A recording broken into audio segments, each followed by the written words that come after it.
Jesus says, "My people, you must let go of the old ways. Be transparent and real." January 12, 2017. Words from Jesus through Sister Clare. Spoken by Jackie. Jesus began, "I want to talk with you. How can I use you if you do not have faults? How can I bridge the common ground with my unconditional love if the common ground is faultless?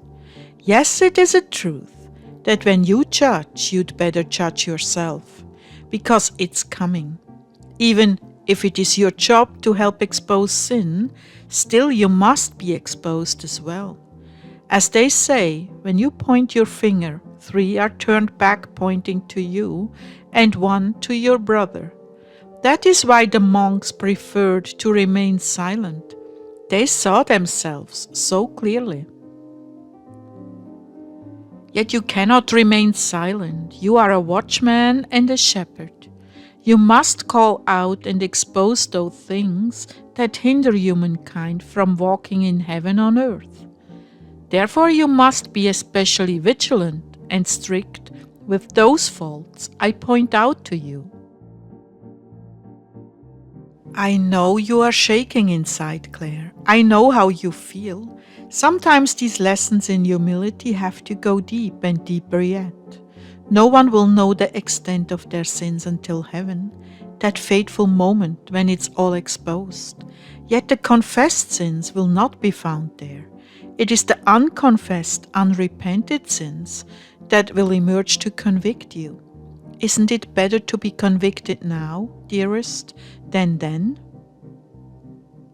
How I hate to see you suffer this way, yet it is necessary for purging. The refiner's fire, smelting the gold, which shall be fashioned into vessels on the king's table. Well, you truly must deal with these things and share them publicly so I can heal even the most wretched cases of whom you closely approximate.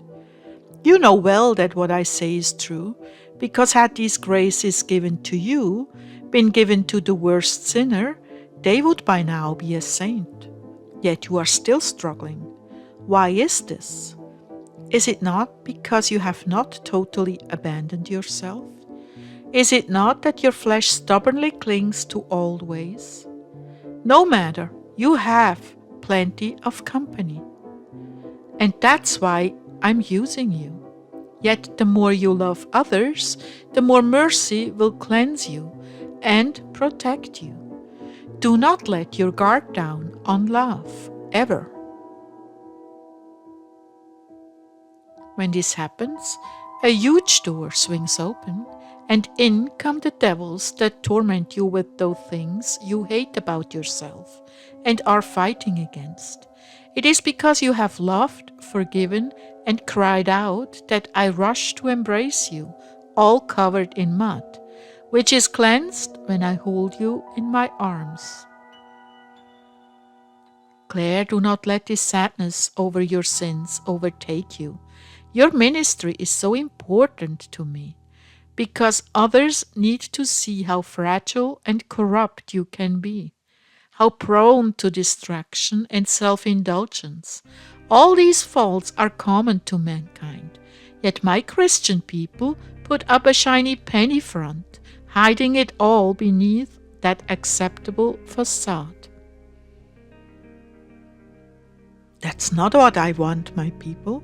Did I not say confess your sins one to another? Yet you keep so much hidden. You cover so much with an outer layer of piety. Why don't you just be real with your brothers and sisters? Why don't you allow them to see this unacceptable interior? Don't you know they're struggling to keep their fronts up with you? They suffer from this disease, just as you do. But when you confess, I heal you. When you share with others your weaknesses, I run to reinstate you. That is my entire purpose, to save sinners from themselves and make them ready for heaven. We may not have perfected you on earth, but if I can bring you to the point of contrition for wrongdoing, we are well on our way. The rest shall await you in heaven. I'm not saying these things to discourage you, my people, rather to encourage you. Isn't it labor-intensive and tedious to constantly present a squeaky clean front? Doesn't the devil discourage you by accusing you of being a hypocrite because you are just as guilty as others? I'm trying to free you from that cycle of self-righteousness that has you bound, so others will love and accept you. On the outside, people will accept and honor you, but inside they're envious because they are not as holy as you appear to be. Doesn't that disturb you, my precious ones? It should disturb you very much. Come down off your ivory tower and let people get a look at the dirt beneath your fingernails. Not so they will think less of you, but to set them free, that they are no worse off than you. You see, when you live that transparently, you seed people's lives with hope.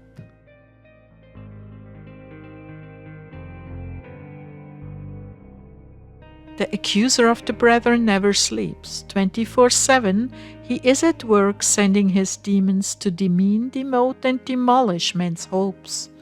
I want you to bring light into the world, not by revealing all your dirt, but by acknowledging who you truly are before men, that you are no better, that it cost me the same price to redeem you as it did the lowliest beggar on the street. It is when you stand in this place and see yourself that you will see me clearly. Your vision shall become crystal clear and your life will begin to change because you put more effort into loving me than in loving yourself and presenting that self-righteous image. I'm not chastising you. I'm asking you to reconsider who you are before man and God. This is how the poor and broken will discover me. Your littleness, like the hand of a little child, reaching out as she says, "Look, the Master is calling you. Don't be afraid. He came to rescue us." We are His little ones, and He is ever so gentle, loving, and forgiving. Don't despair over your sins. Take my hand. Let us go to the wellsprings of love, healing, and life everlasting. Come, don't be afraid. He awaits you. How do we do this? Practically speaking, Clare, when you stand before me acknowledging who you are, then you will stand before men and reveal to them who I am. It's that simple. A little child can do this.